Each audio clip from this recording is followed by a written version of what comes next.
Water defines the Philippines, not just as geography, but as a fundamental essence of national existence. This is a nation carved from 7,641 islands, where the ocean is both provider and predator, a liquid highway connecting communities and simultaneously threatening their very survival. On December 20th, 1987, this delicate balance would be catastrophically disrupted in one of the most devastating maritime disasters in human history. The story of the MV Doña Paz is more than a maritime accident.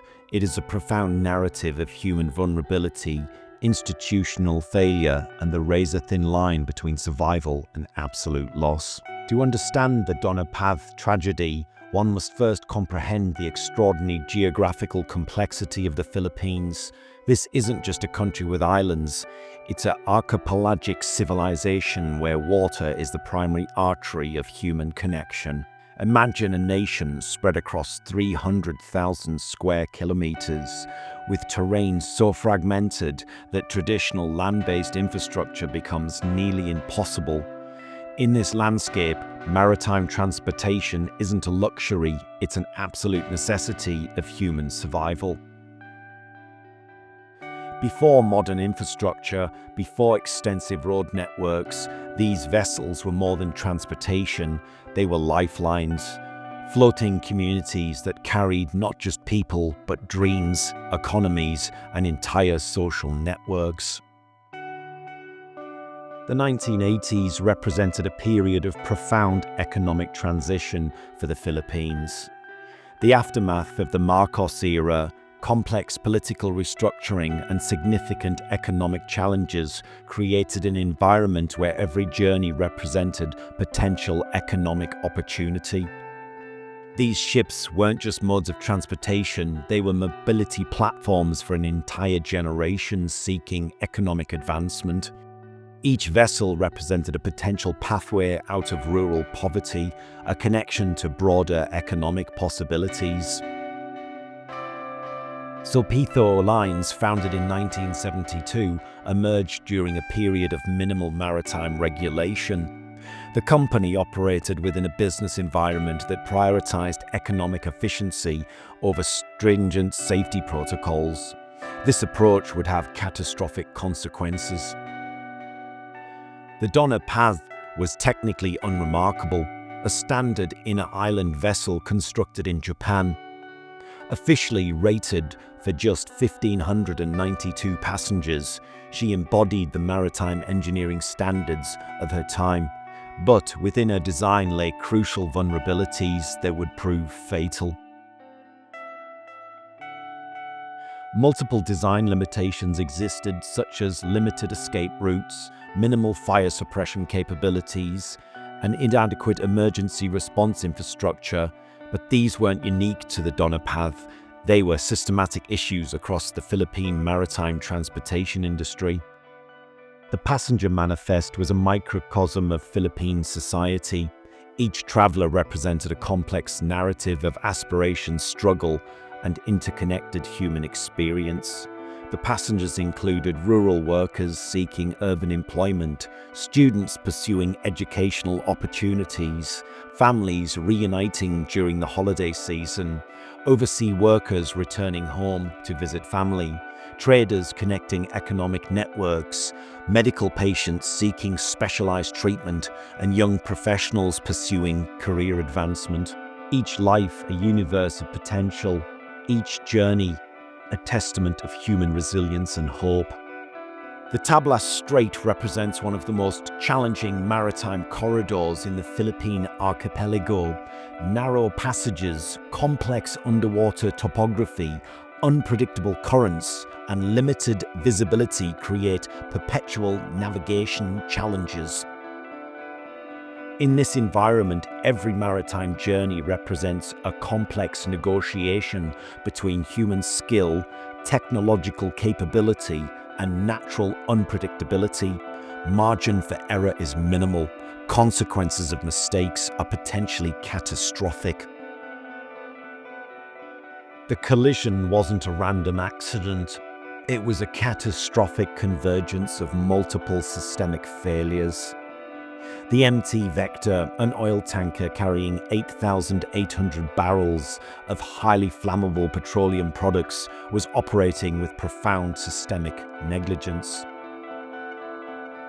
Petroleum-based fires represent a unique combustion phenomenon. Rapid spread, extreme temperatures, toxic fume generation. In an enclosed maritime environment, survival becomes statistically improbable within minutes. In extreme threat scenarios, human psychological responses defies conventional understanding. Collective shock, mass disorientation, overwhelming fear. These create survival challenges beyond physical limitations. Of the 4,386 passengers and crew, only 25 survived, a survival rate of less than 0.5%. More than a maritime disaster, this was a generational catastrophe. The passenger manifest of the Doña Paz was a living cross-section of Philippine society in the late 1980s. Each ticket represented a complex narrative of human aspiration, economic struggle, and personal journey. The passengers were not mere statistics, they were living stories of hope, survival, and potential. Consider the demographics. The average passenger was young, approximately 25 years old. These were not just travelers, but a generation carrying the hopes of families, communities, and a nation in transition. Inter-island transportation in the 1980s was the primary mechanism of economic mobility.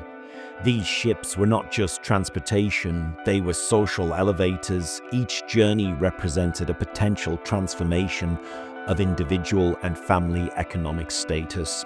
In Philippine culture, maritime travel represents more than physical movement.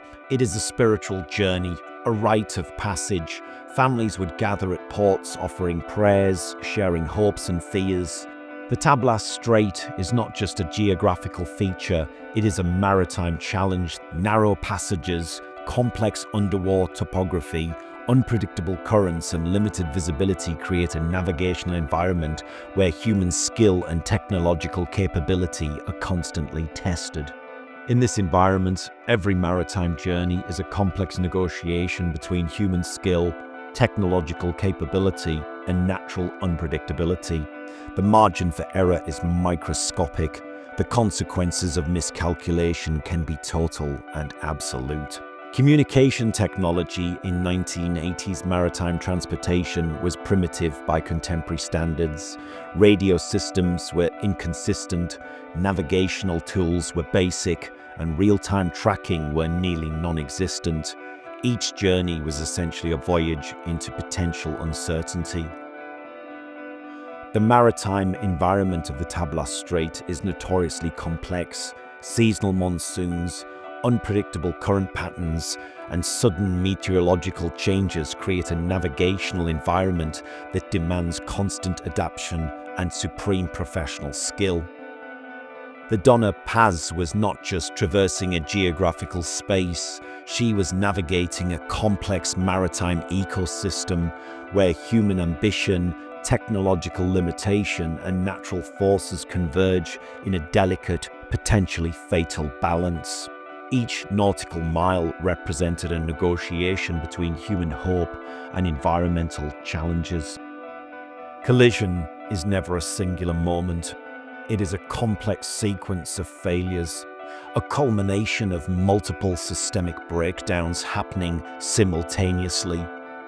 On the night of December 20th, 1987, at approximately 8 p.m., in the darkness of the Tablas Strait, two vessels would become instruments of unprecedented maritime tragedy. The MT Vector was not merely a ship, it was a floating testament to institutional negligence. An oil tanker carrying 8,800 barrels of highly flammable petroleum products, operating with a minimal crew, without proper navigation lights in a restricted maritime zone. Her crew consisted of only 13 personnel. Her navigational equipment was severely compromised. Her safety protocols were effectively non-existent, and her cargo had highly volatile petroleum products. The physics of maritime collisions are counterintuitive. It's not about the moment of impact, but the complex energy transfer, the instantaneous redistribution of massive kinetic forces. In this case, two vessels, one a passenger ferry and one an oil tanker, which would become instruments of total destruction. The first contact would have been deceptively subtle. A momentary shudder, a slightly metallic grinding, then catastrophic structural failure. The Vector's petroleum cargo would become an instant, all-consuming weapon. Petroleum-based fires represent a unique combustion phenomenon. Unlike standard fires, these are not merely chemical reactions. They are instantaneous, total energy transformations. Temperature spikes can exceed 1200 degrees Celsius within seconds. In an enclosed maritime environment, fire becomes more than a chemical process.